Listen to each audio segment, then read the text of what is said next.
What's up YouTube, it's Vic, and today I'm going to be showing you how to put on window tint yourself for under $25 coming up.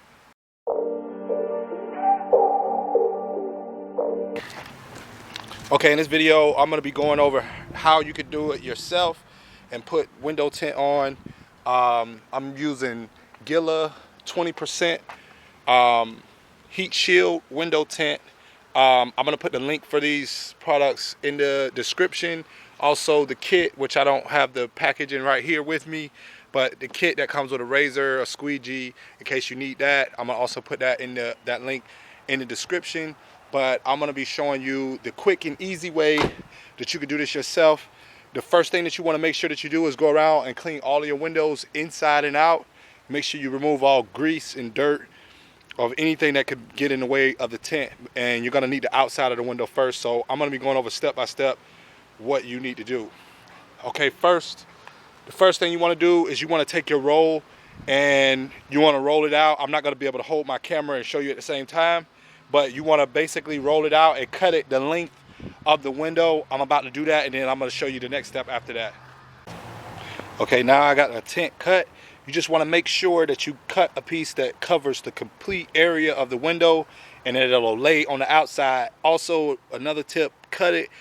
You want to cut it with the outside, with the plastic part that's going to peel off. You want to pull that on this side of on the outside of the window, because what you're going to do is you're going to tape this all down and you want to cut out the exact pattern. You want to cut out the exact pattern on the window on the outside so that you can put it on the inside, as I'm going to show you here coming up. Okay, now as you can see, I have the outside cut out. It's not exact, but it covers the whole surface of the window, and the plastic is on this side. Before you go to peel that other side off, I forgot to tell you, you want to lubricate the inside of this window fully. Make sure it's good and wet so that when you put the tint on, you'll be able to still move it around. Now I'm gonna go and peel this off, and as I'm peeling it, as you peel it, I'm not going to be able to hold my camera again, but as you peel this off, you want to be spraying the adhesive side. You want to be spraying it as you're pulling it off so that it doesn't stick to itself and crinkle your the tint on the outside of the window. Still, I got my inside of the window lubricated. Now I'm going to take the tint, I'm going to pull it from the other side and put it on this side and apply it. It stays. Can't find my squeegee, so I'm just going to use a card, and I'm going to do it with that. I've done it with it before. If you have a squeegee, it's best to use a squeegee because it has the rubber thing on it. If you use this card, please be careful.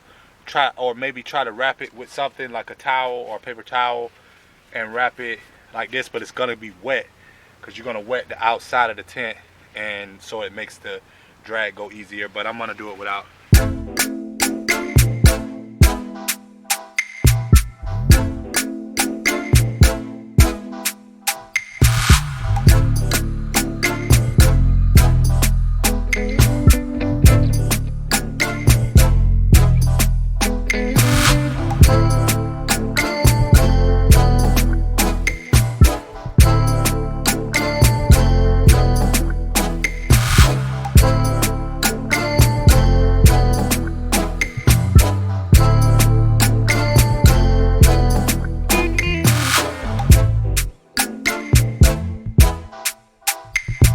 And there you have it.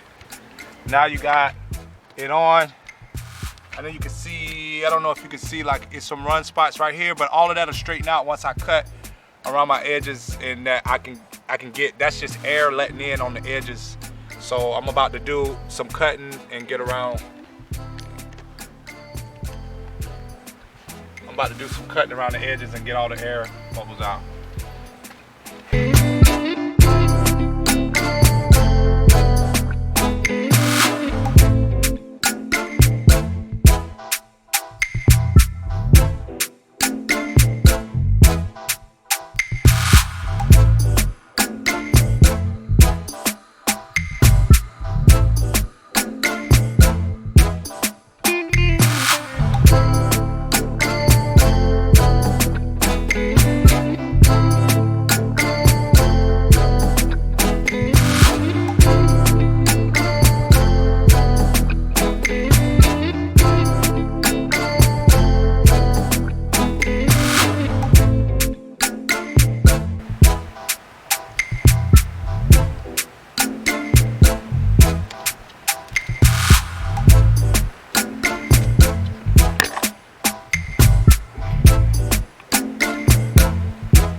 Okay, we coming right along. Got the front window finished, back window finished. Next, I'm gonna do this small window. It's the same concept, but we're just gonna take a small piece that we already had, and we're just gonna cut out. We're just gonna cut it out the same way as before for this back window. And then we also have these. We also have these strips for the back window. Make it easier because some back windows, if the back window is curved a lot, you have to use a heat gun. But we're gonna just use the strips. I'm gonna also put a link for these in the description.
Okay, I'm back and I am done with the tints on this. Last night, the reason that I couldn't finish the video while showing me do the tints is because last night, for one, it got dark and I was having a problem with my battery, which I thought it was my battery for my camera, but it really is the charger for the battery on my camera is going bad, and my batteries weren't charging the way I thought they was charging. But we did get the tint finished. And this is the finished job of the tints. It's not perfect. I didn't show last night about the back strips, and the back strips are in, but if you see right here, I don't know if you can see, but you really just want to make sure that you got a very thin line overlay and try to keep them even, and you won't even notice that they're there. So I mean, I haven't cut the edges yet. I'm gonna go down and cut all my edges off and clean it up. Just last night, like I said, it was dark and I didn't get finished, but all of the windows on the inside are done. This window don't even roll down, but I got this one done pretty good. And so pretty much that's the video. Hope you got something out of it. If you did like the video, give it a thumbs up, and don't forget to subscribe, hit that bell notification so that you see more videos as they come out. And until next time, peace.